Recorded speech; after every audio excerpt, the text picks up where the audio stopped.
The Raven by Edgar Allan Poe. Read by Zoe Earley. Once upon a midnight dreary, while I pondered, weak and weary, over many a quaint and curious volume of forgotten lore, while I nodded, nearly napping, suddenly there came a tapping, as of someone gently rapping at my chamber door. "'Tis some visitor," I muttered, "tapping at my chamber door. Only this, and nothing more." Ah, distinctly I remember, it was in the bleak December, and each separate dying ember wrought its ghost upon the floor.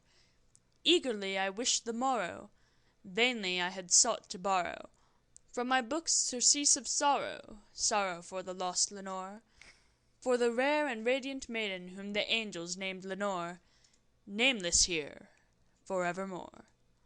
And the silken, sad, uncertain rustling of each purple curtain thrilled me, filled me with fantastic terrors never felt before, so that now, to still the beating of my heart, I stood repeating, "'Tis some visitor entreating entrance at my chamber door, some late visitor entreating entrance at my chamber door. This it is, and nothing more." Presently my soul grew stronger, hesitating then no longer. "Sir," said I, "or madam, truly your forgiveness I implore. But the fact is, I was napping, and so gently you came rapping, and so faintly you came tapping at my chamber door, that I scarce was sure I heard you. Here I opened wide the door, but darkness there, and nothing more." Deep into that darkness peering, long I stood there, wondering, fearing, doubting, dreaming dreams no mortal ever dared to dream before.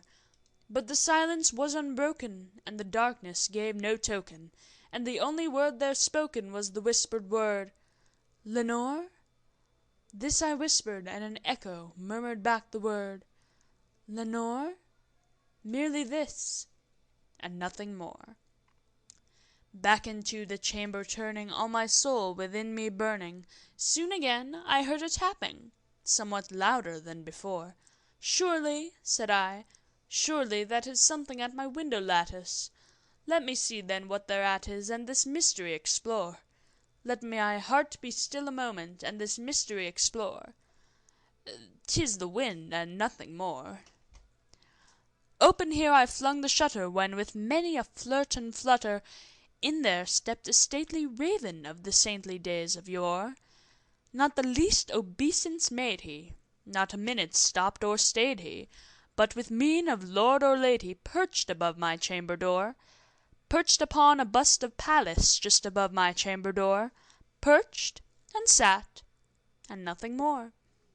Then this ebony bird beguiling my sad fancy into smiling, by the grave and stern decorum of the countenance it wore, "Though thy crest be shorn and shaven, thou," I said, "art sure no craven, ghastly, grim, and ancient raven, wandering from the nightly shore. Tell me what thy lordly name is on the night's Plutonian shore."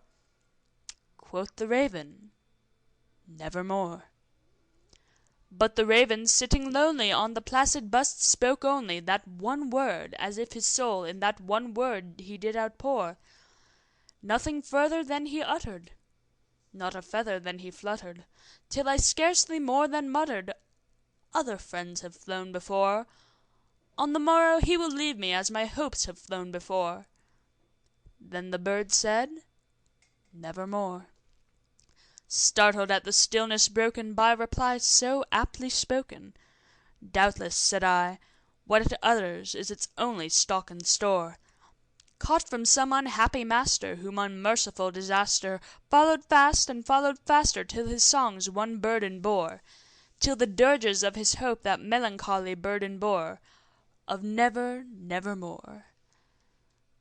But the raven still beguiling all my sad soul into smiling, straight I wheeled a cushioned seat in front of bird and bust and door. Then upon the velvet sinking, I betook myself to linking fancy unto fancy, thinking what this ominous bird of yore, what this grim, ungainly, gaunt, and ominous bird of yore meant in croaking Nevermore. This I sat engaged in guessing, but no syllable expressing to the fowl whose fiery eyes now burned into my bosom's core. This and more I sat divining, with my head at ease reclining on the cushion's velvet lining that the lamplight gloated o'er, but whose velvet violet lining with the lamplight gloating o'er she shall press, nevermore. Then, methought, the air grew denser, perfumed from an unseen censer, swung by seraphim whose footfalls tinkled on the tufted floor. "Wretch," I cried, "thy God hath lent thee, by these angels he hath sent thee, respite and nepenthe from thy memories of Lenore. Quaff, oh quaff this kind nepenthe, and forget this lost Lenore." Quoth the raven, "Nevermore." "Prophet," said I, "thing of evil, prophet still if bird or devil, whether tempter sent or whether tempest tossed thee here ashore, desolate yet all undaunted, on this desert land enchanted, on this home by horror haunted, tell me truly, I implore, is there balm in Gilead? Tell me, I implore." Quoth the raven, "Nevermore." "Prophet," said I, "thing of evil, prophet still if bird or devil, by the heaven that bends above us, by that God we both adore, tell this soul with sorrow laden, if within the distant Aidenn it shall clasp a sainted maiden, whom the angels named Lenore, clasp a rare and radiant maiden, whom the angels named Lenore."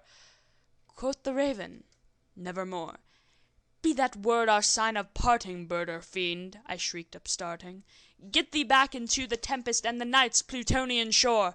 Leave no black plume as a token of that lie thy soul hath spoken. Leave my loneliness unbroken. Quit the bust above my door. Take thy beak from out my heart, and take thy form from off my door." Quoth the raven, "Nevermore." And the raven, never flitting, still is sitting,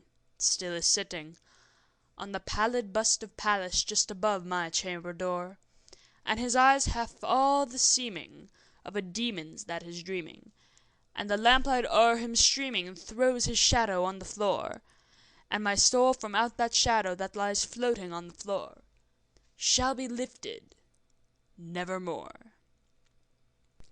End of The Raven by Edgar Allan Poe.